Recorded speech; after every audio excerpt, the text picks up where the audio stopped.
This civil suit was originally filed back in October against Sean Combs, better known as P. Diddy. It has now been amended to also include allegations against Jay-Z, whose real name is Sean Carter.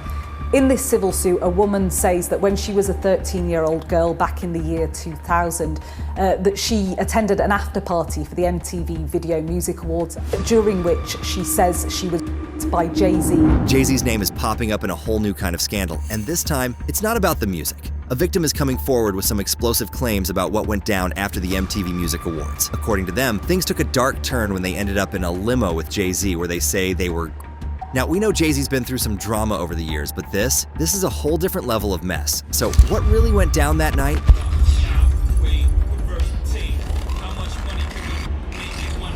Or was it the Grammy Awards? Was it the MTV Music Awards? Well, at this point, who knows? Could have been both. All we know is that these two can't be trusted no more. The MTV Music Awards have long been a hotbed for drama, controversy, and moments that just make you go, wait, what? It's a place where anything can happen, both during the show and in the aftermath. Sure, there's no official mention of shady activities, but let's be real. Over the years, the VMAs have seen some seriously eyebrow-raising incidents that have left people wondering what's really going down behind the scenes. Let's start with those performances that made everyone uncomfortable. Who could forget Miley Cyrus and Robin Thicke's performance in 2013? The backlash was insane, with critics calling it everything from embarrassing to rude. And yeah, some even threw in accusations of racism. Of course, the VMAs are notorious for onstage confrontations too. Remember Kanye West snatching the mic from Taylor Swift in 2009? That moment became a cultural touchstone, and to this day, people can't seem to stop talking about it. And then there's Nicki Minaj calling out Miley Cyrus in 2015 during her acceptance speech. Talk about drama in front of a live audience. And now,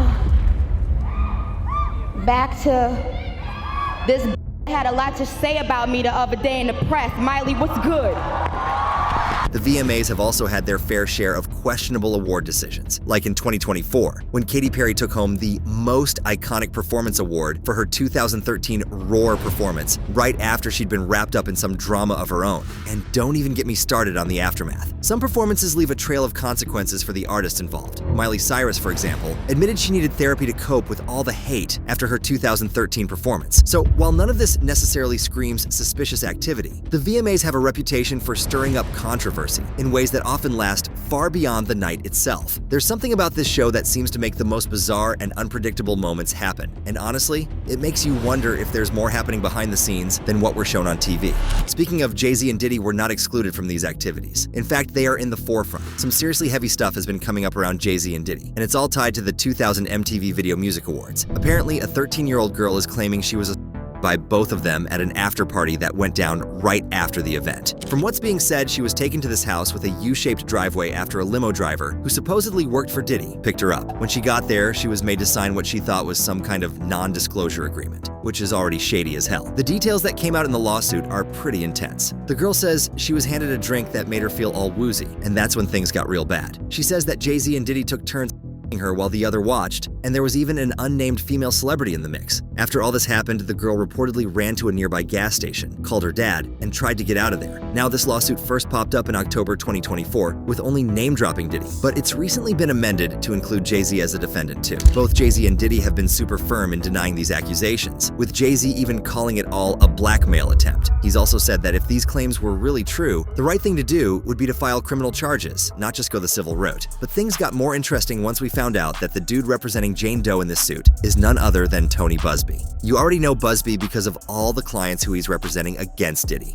Now, Jay-Z is on his hit list too, and boy did Jay and Tony start off on a wrong foot. It's a full-on internet brawl that we're seeing right now. This whole Jay-Z and Tony Buzbee situation is getting crazy, and it's been all over the place lately. It started back in October 2024 when Buzbee filed a lawsuit for the Jane Doe, who was at the VMAs after party. But the plot really thickened in December when Buzbee updated the case, and Jay-Z was added to the lawsuit. Now, Jay-Z's not taking this lightly at all.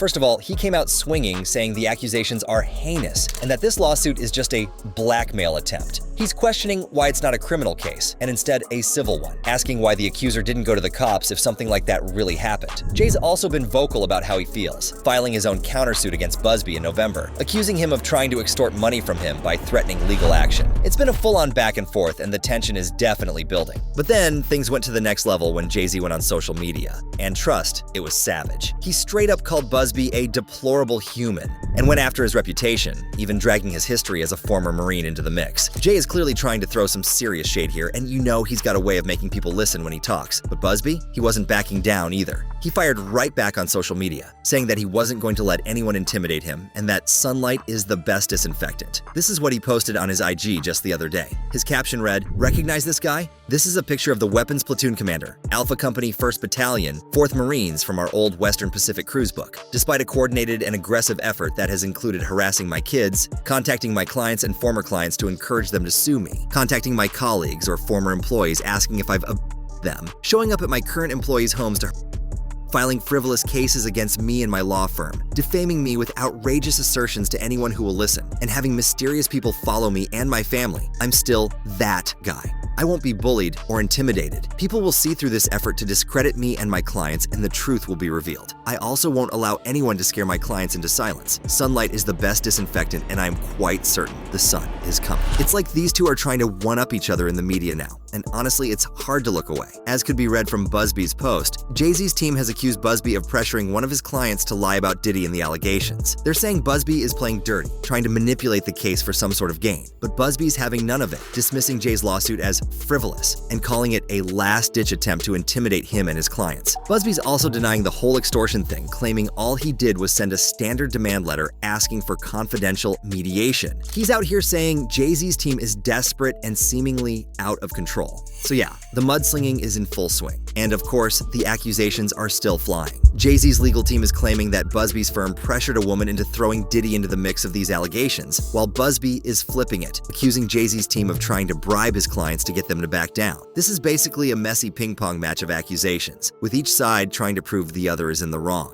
The whole thing has played out in the media, with both Jay-Z and Buzbee taking to social media and press statements to throw shade and make their case. It's like a legal drama that's spilling out all over the internet, and everyone's just waiting to see what happens next. Speaking of what's coming next, we have Diddy in all kinds of nasty trouble. This guy just keeps digging his hole day after day. The new lawsuits against Diddy are seriously disturbing, and they're shaking up the music world. Several men have come forward with claims that they were manipulated and hurt by Diddy. In these shocking legal filings, Diddy is accused of giving these men drinks laced with substances that knocked them out, before taking advantage of them while they were unconscious, just like that poor girl, Jane Doe. The claims come from 3 men who are all staying anonymous for their safety. The first one says that he worked for Diddy and had a meeting with him in 2020 about unpaid wages. During that meeting, he says Diddy gave him a drink that made him feel extremely tired, and Diddy told him to take a nap. When he woke up, he says he found himself in a very compromising position with Diddy. In a moment of resistance, he says Diddy told him that everything would be over soon and that he shouldn't go to the police because, as Diddy, he could never be caught. Another man says he met Diddy at a club in 2019 and was invited to an after-party at a luxury hotel. He says Diddy gave him a drink that made him feel dizzy and ill. He then blacked out, and when he woke up, he says he was being taken advantage of. He also claims that he saw people recording the incident, and when he woke up the next day, he was handed $2,500 by Diddy's people. Out of fear and shame, he says he kept the whole thing a secret until now. The third man has similar accusations. He says he was invited to a party at Diddy's home in the Hamptons, and after drinking something that made him sick, he passed out. He claims he woke up to find himself being harmed by Diddy and others. This man also says he was repeatedly hurt, not only by Diddy, but his associates too. As we've seen multiple times before, these lawsuits paint a disturbing picture of power and manipulation, with allegations of intimidation and threats to keep the victims quiet. The lawyer representing the victims, Thomas Jufra, has said that this is a long overdue chance for these men to speak out and reclaim their voices after years of fear. The attorney for these 3 that I just detailed is Thomas Jufra, and he joins me now. Counsel, thank you very much. Nice to meet you, Chris. Nice to see you again. You've been doing this a long time. Yep. I know you by reputation. You are not known as a shyster lawyer who's chasing a chick. No. First, give us some context. How many cases have you seen in your life of allegations of men saying that they were? Very few. I have seen less than 10. But here's a fact. 9% of all in the United States of America are men. 9%. So it's low. And that's only what we know about because, again, culturally, nobody wants to come forward. Women don't want to be shamed by the process. Right. Men have even additional layers of some perceived shame. So why did you believe in these cases and why didn't you believe in others that you were presented with? Well, the thing with they follow a pattern. They fall to type, and you become very clear on what that pattern is, particularly a serial. And these cases were all identical in the facts, identical in the story. It was beginning, middle, conclusion, They know each other? boom. None of them knew each Did you other. have them meet? No. Did you have them coordinate stories? No.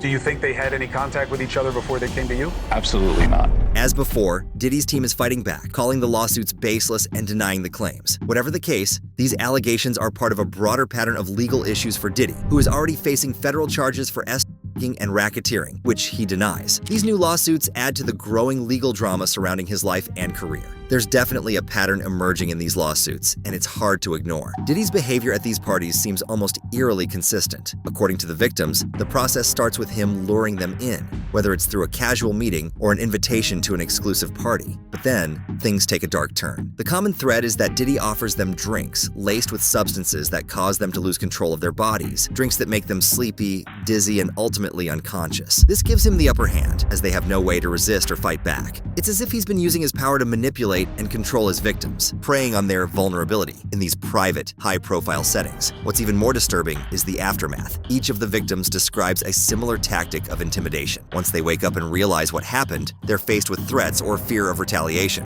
One of the men claims Diddy told him he'd look like an idiot if he went to the police, and that no one would believe him because of who Diddy is. Another was handed money to keep quiet, while others were allegedly filmed during the incidents. It seems like Diddy not only used his position of power to carry out these acts, but also made sure to secure his silence, relying on his fame and influence to intimidate his victims into staying quiet. This pattern paints a chilling picture of how he allegedly used his influence to keep these incidents hidden for years. This whole saga is far from over, and with each new claim, it's turning into a bigger spectacle. From social media feuds to legal threats, it's clear this won't be resolved anytime soon. Whatever happens next, you can bet it's going to keep blowing up in the public eye. Where do you think this one will end up? Are we going to see Jay behind bars next to Diddy? Let us know about it, and don't forget to check out this video out too.